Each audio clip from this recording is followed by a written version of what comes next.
স্বাগতম সকলোকে আমাৰ ইউটিউব চেনেলটোলৈ নিশ্চয় সকলে ভালে আছে থাম্বনেইলটো দেখি আপোনালোকে নিশ্চয় জানিব পাৰিছে যে মই এই ভিডিওটো কিহৰ ওপৰত বনাবলৈ গৈ আছো যদি আপোনালোকে এই কিটা ভুল কৰে তেতিয়া হয়তো আপোনালোকে পাব লগা চাকৰিটো নাপাব পাৰে যেহেতু আপোনালোকে বিটিআৰ টেটৰ এছঅপিটো পঢ়িছে হয়তো কোনোবাই পঢ়া নাই হেইহে মই এছঅপিটো ইয়াতে দেখুৱাই দিম আপোনালোকক যদি আপোনালোকে পঢ়া নাই আৰু শিক্ষামন্ত্ৰী মহোদয় ছাৰে সংবাদ মেলৰ জৰিয়তে কি জনাইছিল মই ক্লিপটো দি দিম যিসকলে বাহিৰৰ পৰা হাই সেকেন্ডাৰী দি বা ডুপ্লিকেট ডিএলএড সাৰ্টিফিকেট হওক বা বহুতে এক্সট্ৰা কাৰিকুলাৰ এক্টিভিটিছৰ স্পৰ্টৰ বহুতো ডুপ্লিকেট বা কালচাৰেল হওক এনসিসিৰ হওক দি এপ্লাই কৰিছে হেইহে 5550টা পদৰ মেৰিট লিষ্ট প্ৰকাশ হোৱাতে অলপ মানে পলম হৈ আছে আৰু যেহেতু বেক অফিস ভেৰিফিকেশন কৰি আছে আৰু কেইদিনমান আগতে department of school education Dispur গুৱাহাটীৰ তাৰ পৰা এখন নোটিছ অৰ্ডাৰ জাৰি কৰিছিলে যে 5550টা পদৰ যেটো এলপি আৰু ইউপিৰ মেৰিট লিষ্ট প্ৰকাশ কৰাতে তেওঁলোকে এই কেইটা মানে নোটিছত থকা পইণ্ট কেইটা তেওঁলোকে ফলো কৰিব লাগিব যিসকলে বাহিৰৰ পৰা হাই সেকেন্ডাৰী দি আহিছে সকলো দিয়া আছে আপোনালোকে যদি পঢ়া নাই এইটো ভিডিওত আপোনালোকে জানিব পাৰিব আৰু যিসকলে মানে ভাবি আছে যে এনসিসি হক স্পৰ্ট কালচাৰেল সাৰ্টিফিকেট দি তেওঁলোকে ভাল এটা মাৰ্ক আনিব পাৰিব কিন্তু আপোনালোকে আগৰ যেটো এডভাৰটাইজমেন্ট হৈ গৈছিল আপোনালোকে নিশ্চয় জানে 5320টা পদৰ যেটো 2023ত এপইন্টমেন্ট দিছিলে তে তাত কিন্তু ইমান ক্যান্ডিডেট নাছিলে মই ইয়াতে কেইখনমান ডিস্ট্ৰিক্টৰ আপোনালোকক দেখুৱাই দিম তাত এনসিসি হক স্পৰ্ট হক কালচাৰেলৰ হক কেইজন ষ্টুডেন্টে ইয়াতে পাইছে আপোনালোকে জানিব পাৰিব যিসকলৰ জেনুইন সাৰ্টিফিকেট তেওঁলোকে দিব পাৰে তেওঁলোকৰ কোনো আপত্তি নাই তেওঁলোকে দিব পাৰিব আৰু তেওঁলোকে মাৰ্কটোও পাই যাব কিন্তু যিসকলে এনেকুৱা ডুপ্লিকেট কৰিম বুলি ভাবিছে মই তেওঁলোককে কৈছো যেটো 5550টা পদৰ এতিয়ালৈ merit list final list provide কৰা নাই আৰু যিসকলে এনেকুৱা ডুপ্লিকেট সাৰ্টিফিকেট দি এপ্লাই কৰিছে তেওঁলোকৰ তাতে নামটো কাট খাই যাব তেতিয়াহলে প্ৰথমতে আমি বিটিআৰ টেটৰ এছঅপিখন চাওকচোন ইয়াতে আপোনালোকে দেখি আছে government of Assam office of the director of education BTC Kokrajhar যেটো নটিফিকেশন ডেটটো জাৰি কৰিছিলে 21 আগষ্ট 2024ত যেটো এলপি আৰু ইউপিৰ যেটো মেৰিট লিষ্ট লৈ এছঅপি তেওঁলোকে জাৰি কৰিছিলে ইয়াতে প্ৰথম পইণ্টত আপোনালোকে দেখি আছে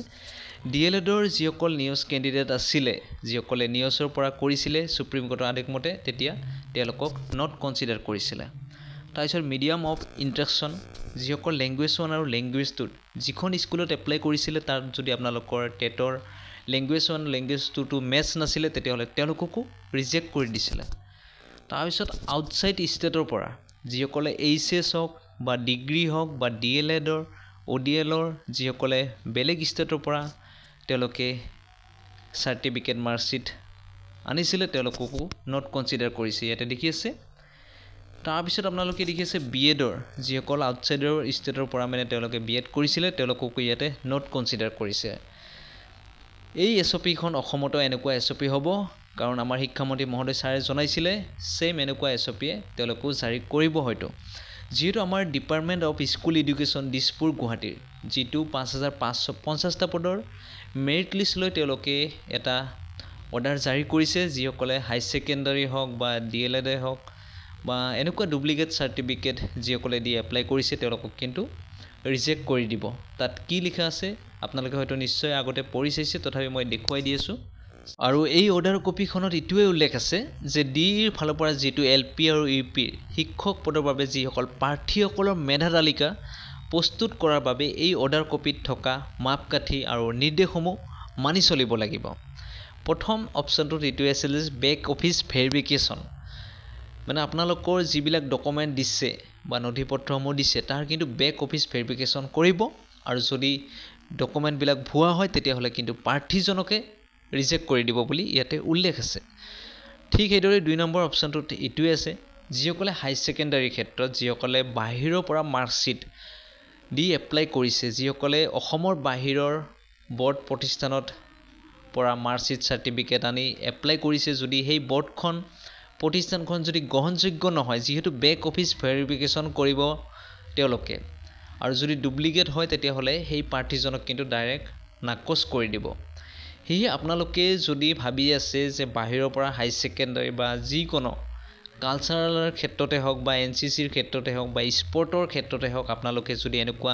ডুপ্লিকেট চাৰ্টিফিকেট দি এপ্লাই কৰিম বুলি ভাবি আছে তেতিয়াহ'লে নকৰিব আপোনালোকৰ ভালৰ বাবে যিহেতু আপোনালোকে CTET দি মাৰ্কবিলাক ইনক্ৰিজ কৰিছে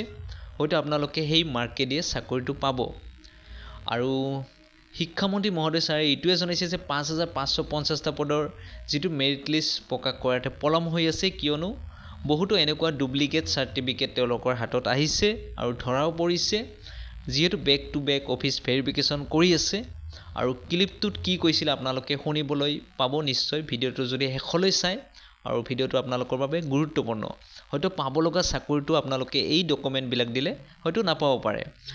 আৰু যিসকলে ভাবি আছে যে তেওঁলোকে এক্সট্ৰা কাৰিকুলাৰ এক্টিভিটিছৰ চাৰ্টিফিকেট দি এপ্লাই কৰি মাৰ্কছটো তেওঁলোকে ল'ব পাৰিব কিন্তু আপোনালোকৰ যদি চাৰ্টিফিকেটখন আপোনালোকে যদি নিশ্চিত নহয় যে এইখন দি এপ্লাই কৰিম নে নকৰিম বা ডুপ্লিকেট যদি হয় যদি জেনুইন হয় তেতিয়াহ'লে এপ্লাই কৰক আৰু যদি জেনুইন নহয় তেতিয়াহ'লে আপোনালোকে নকৰিব কাৰণ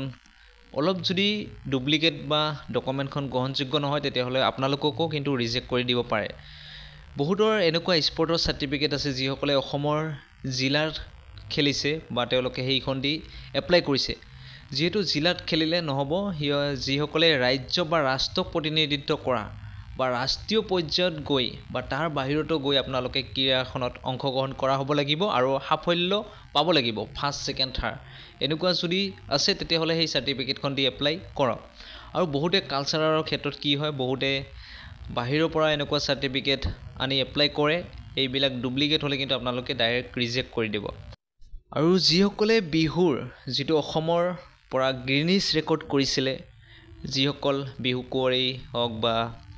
আমাৰ ঢোলবাদক বাঁহীবাদক তেওঁলোকে যদি চাৰ্টিফিকেটখন পাইছে আৰু এপ্লাই কৰিম বুলি ভাবিছে তেতিয়াহ'লে সেইখন দি এপ্লাই কৰিলে আপোনালোকে কিন্তু মাৰ্কটো নাপাব কাৰণ ইয়াতে উল্লেখ আছে যে ৰাজ্য বা ৰাষ্ট্ৰক প্ৰতিনিধিত্ব কৰা ৰাষ্ট্ৰীয় পৰ্যায়ত গৈ হ'ব লাগিব বা তাৰ বাহিৰত স্বীকৃতিপ্ৰাপ্ত ক্ৰীড়াত আপোনালোকে অংশগ্ৰহণ কৰিব লাগিব তাত সাফল্য পাব লাগিব যেনেদৰে আপোনালোকে দুটা দলৰ মাজত বাহিৰত গৈ ৰাষ্ট্ৰীয় পৰ্যায়ত গৈ প্ৰতিযোগিতা কৰিলে আৰু আপোনালোকে ফাৰ্ষ্ট ছেকেণ্ড এনেকুৱা পুৰস্কাৰ পালে যদি হেনেকুৱা চাৰ্টিফিকেট আছে তেতিয়াহে আপোনালোকে মাৰ্কটো পাব আৰু বহুতে কালচাৰেলৰ ক্ষেত্ৰত ডুপ্লিকেট চাৰ্টিফিকেট কিনিও এপ্লাই কৰে এনেকুৱা যদি ডুপ্লিকেট চাৰ্টিফিকেট হয় তেতিয়া কিন্তু আপোনালোকক ডাইৰেক্ট ৰিজেক্ট কৰি দিব আৰু যিসকলে NCCৰ ডুপ্লিকেট চাৰ্টিফিকেট এনেকুৱা বহুতে কিনি আনি এপ্লাই কৰিছে যিহেতু শিক্ষামন্ত্ৰী কৈছিলে যে ডুপ্লিকেট চাৰ্টিফিকেট বহুতো আহিছে আৰু সেই এনেকুৱা প্ৰাৰ্থীসকলক ডাইৰেক্ট ৰিজেক্ট কৰি দিব যদি আপোনালোকে জেনুইন হয় প্ৰাৰ্থী তেতিয়াহ'লে আপোনালোকে এপ্লাই কৰক তাত কোনো অসুবিধা নাই আৰু যিহেতু আপোনালোকে মাৰ্কটো ইনক্ৰিজ কৰিলে CTET এক্সাম দি সেইবাবে আপোনালোকে যিহেতু মাৰ্কটো ইনক্ৰিজ কৰিলে আৰু এই মাৰ্কটো দিয়ে হয়তো আপোনালোকে চাকৰিটো পাই যাব যদিহে আপোনালোকে এনেকুৱা ডুপ্লিকেট চাৰ্টিফিকেট দি এপ্লাই কৰিম বুলি ভাবিছে আৰু চাৰ্টিফিকেটখনৰ প্ৰতি যদি আপোনালোকৰ নিশ্চয়তা নাই যে এই মাৰ্কটো কাউণ্ট হ'বনে নহ'ব তেতিয়াহ'লে এনেকুৱা চাৰ্টিফিকেটখন দি আপোনালোকে পৰাপক্ষত এপ্লাই নকৰিব হয়তো পাব লগা চাকৰিটো আপোনালোকে নাপাব যিহেতু শিক্ষামন্ত্ৰী মহোদয় ছাৰে জনাইছে 5550টা পদৰ মেৰিট লিষ্ট উলিয়াই দিয়াতে পলম হৈ আছে যিহেতু এনেকুৱা বহুত ডুপ্লিকেট চাৰ্টিফিকেট তেওঁলোকৰ হাতত ধৰা পৰিছে আৰু সেইহে পলম হৈ আছে সেইহে সেই প্ৰাৰ্থীসকলক ডাইৰেক্ট ৰিজেক্ট কৰি দিব আৰু আপোনালোকে এনেকুৱা নকৰিব যদি জেনুইন হয় তেতিয়াহ'লে আপোনালোকে এপ্লাই কৰক ক'ব লগা নাই আৰু যিসকলে হাই ছেকেণ্ডাৰী মাৰ্ক মানে বাহিৰৰ পৰা কিনি আনিও চাৰ্টিফিকেট দি এপ্লাই কৰি চাকৰি ল'ম বুলি ভাবি আছে তেতিয়াহ'লে সেই চাৰ্টিফিকেটখন দি এপ্লাই নকৰিব কাৰণ এতিয়া টেটৰ মাৰ্কৰ ওপৰতে আপোনালোকৰ ডিপেণ্ড কৰে পাৰ্চেণ্ট যিহেতু বেছি টেটৰ আৰু আপোনালোকে নিশ্চয় টেটৰ মাৰ্কটো ইনক্ৰিজ কৰিলে সেয়েহে আপোনালোকে সেই মাৰ্কটো দিয়ে চাকৰিটো পাই যাব আৰু আগতে যিটো 5320টা পদৰ এপইণ্টমেণ্ট দি দিলে তাত এই এক্সট্ৰা কাৰিকুলাৰ এক্টিভিটিছৰ কিমান ষ্টুডেণ্টে পাইছিলে টোটেল অসমত মই এতিয়া দুখনমান ডিষ্ট্ৰিক্ট আপোনালোকক দেখুৱাই দিম আৰু টোটেল 40জন মানহে এনেকুৱা এক্সট্ৰা কাৰিকুলাৰ এক্টিভিটিছৰ ষ্টুডেণ্টে পাইছিল যেহেতু তেওঁলোকে আগতো এপ্লাই কৰিছিলে তেওঁলোকক বাতিল কৰিছে তেতিয়াহ'লে চাওকচোন ইয়াতে আপোনালোকে দেখিছে যিটো final select list regular teacher আছিল লোৱাৰ প্ৰাইমাৰী স্কুলৰ এইটো এডভাৰটাইজমেণ্ট নম্বৰ দি আছে 2023ৰ আৰু এখন শিৱসাগৰ ডিষ্ট্ৰিক্টৰ ইয়াতে আপোনালোকে দেখি আছে এক্সট্ৰা কাৰিকুলাৰ এক্টিভিটিছ ইয়াতে NCC স্পৰ্ট কালচাৰেল 00 দেখি আছে তেতিয়াও তেওঁলোকে এনেকুৱা ডুপ্লিকেট চাৰ্টিফিকেট দি এপ্লাই কৰিছিল আৰু ভেৰিফিকেশ্যন একেলগে হৈ গৈছিলে আৰু ডুপ্লিকেট চাৰ্টিফিকেটৰ তেওঁলোকৰ মাৰ্কটো কাউণ্ট নকৰিছিলে হয়তো তেওঁলোকক ডাইৰেক্ট ৰিজেক্ট কৰি দিছিলে আৰু এইসকলে চাকৰি পাই গ'ল আপোনালোকে দেখি আছে ইয়াতে NCC স্পৰ্ট কালচাৰেল 00 আপোনালোকে গোটেইকেইখন ডিষ্ট্ৰিক্টৰ ফাইনেল মেৰিট লিষ্টবিলাক ডাউনলোড কৰি চাব পাৰে তাত কিমান NCC স্পৰ্ট কালচাৰেলৰ পাইছিলে ইয়াতে প্ৰায়ভাগ 0-0 আছে ইয়াতে এজনে পাইছে NCCৰ 10 তেতিয়া 10-10কে মাৰ্ক আছিলে এতিয়া 5 মাৰ্ক ইয়াতে দেখি আছে 0-0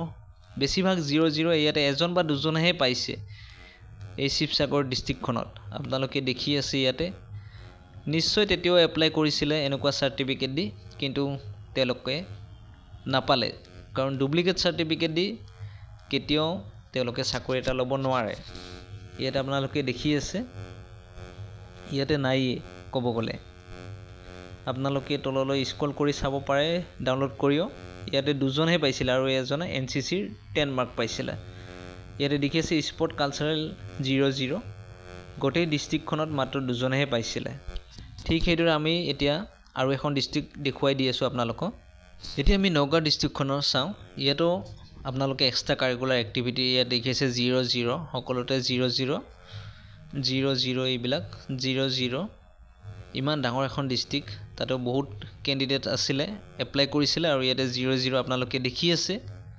তে ইয়াৰ পৰা অনুমান এটা লগাব পাৰে যদি আপোনালোকে এনেকুৱা এক্সট্ৰা কাৰিকুলাৰ এক্টিভিটিছৰ যদি সাৰ্টিফিকেট ডুপ্লিকেট হয় বা জেনুইন নহয় তেতিয়াহ'লে আপোনালোকে পৰাপক্ষত এপ্লাই নকৰিব হয়তো আপোনালোকে পাব লগা চাকৰিটো আপোনালোকে নাপাব কাৰণ ইয়াতে দেখি আছে 0-0-0 সকলোতে 0-0 আপোনালোকে ডাউনলোড কৰিও চাব পাৰে এইবিলাক লিষ্টবিলাক ফাইনেল লিষ্টবিলাক ইয়াতে দেখি আছে আপোনালোকে 0-0 তে এনেকুৱা ডুপ্লিকেট সাৰ্টিফিকেট দি আপোনালোকে এপ্লাই নকৰিব হয়তো পাব লগা চাকৰিটো নাপাব আপোনালোকৰ ভালৰ বাবে মই ভিডিঅ'টোৰ জৰিয়তে আপোনালোকক জনাই দিলোঁ যদি এপ্লাই কৰিম বুলি ভাবি আছে 4500টা পদৰ